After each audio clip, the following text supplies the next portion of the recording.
Hey everybody, and welcome back to BK's Bullets. Today we're going to talk about the Knightfall banners on the comic covers and how they evolved the Batsymbol over the course of that crossover. And I'm including the KnightsEnd stuff here as well. So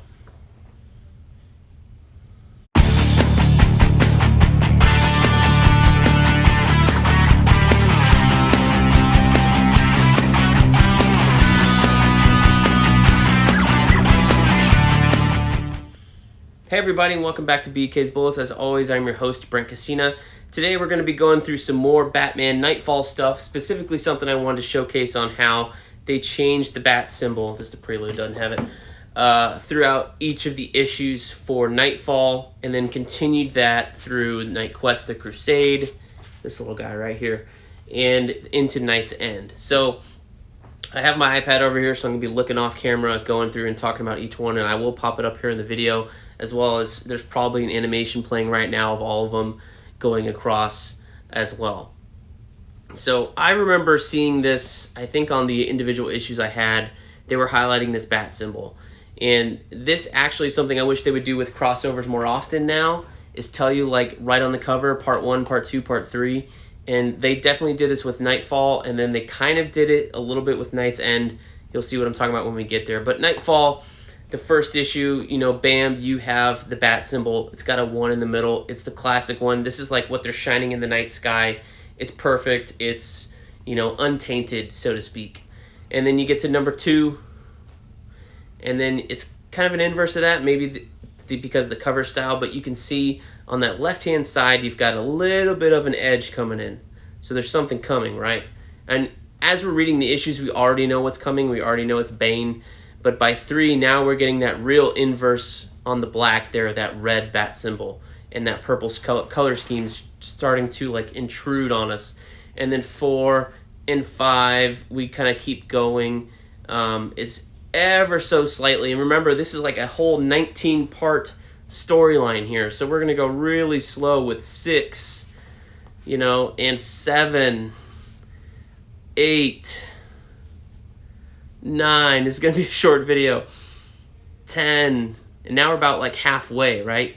So we're halfway through the bat symbol. We're halfway through the story.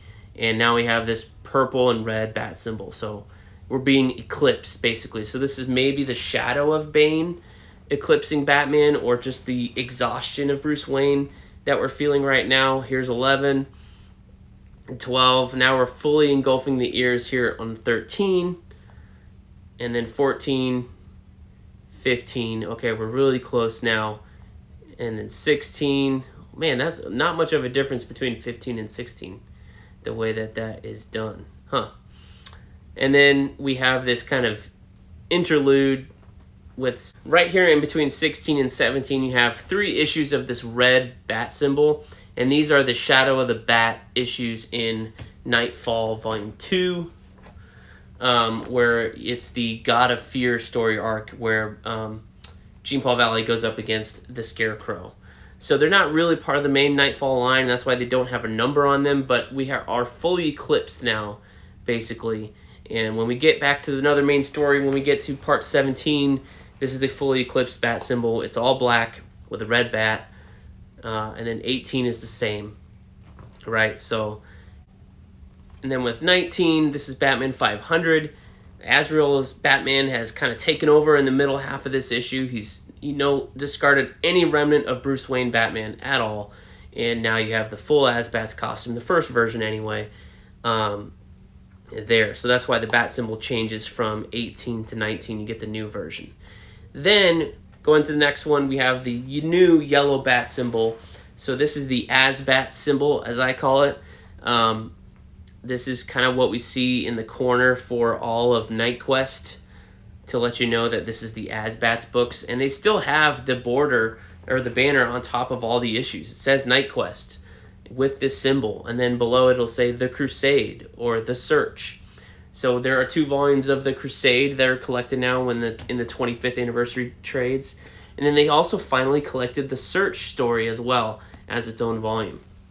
So those are the 2 ways to tell that. You look for the words on there. So that stays with us all the way through that whole like year-long storyline until we finally get to part 1 of KnightsEnd. And now you can tell that the bat has cracked, and that's why we get this shattered as Batsymbol. Bruce Wayne is supposed to come back as Batman, and then as he's coming back, here's the next part. That Batsymbol starts to fall apart very slowly. So they've already divvied up like all the different cracks and stuff here, and then each issue, some will fall away, some will start to fall as the classic Batsymbol reveals itself underneath the new Batsymbol. Until about almost like halfway, you can pretty much tell that, yeah, Batman's going to be victorious. Bruce Wayne's going to be victorious here because his Batsymbol is has shattered the old one. And by the time we get to the final one, there's one piece left, and then, I think this is Legends of the Dark Knight. Get this kind of reddish Batman symbol here.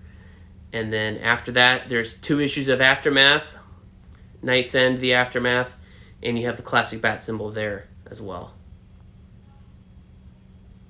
So yeah, so those is the look at the Knightfall and KnightsEnd Night Quest Batsymbols. I thought it was a really cool progression, and just this animation that's playing of just how they fall away and how they get eclipsed and all that stuff, I thought was really cool.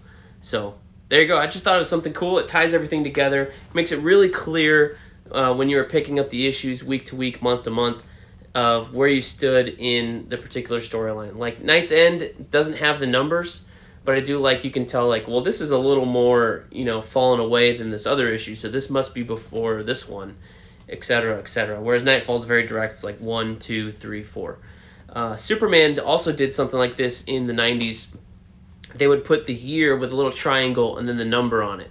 So you could tell that this place, this is week 1, week 2, week 3, week 4. And you could read them in that order and kind of get, because the storyline went through most of those issues throughout that year instead of like each book having an individual story. There was some of that, but there was a lot of crossover as well.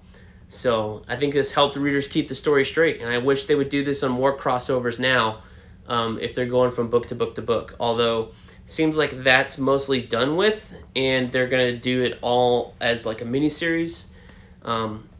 We have the X-Men X of Swords or 10 of Swords event coming up here in a month or two, and that's supposed to be a massive crossover. So I'm interested to see the trade dress for that and see if they can help readers keep track of what part they're reading in what order, because there's like 6 or 7 X-Men books now. It's ridiculous. But anyways, thank you guys for watching and indulging me here. And like, comment, share down below, and we will see you guys next time in the Funny Pages.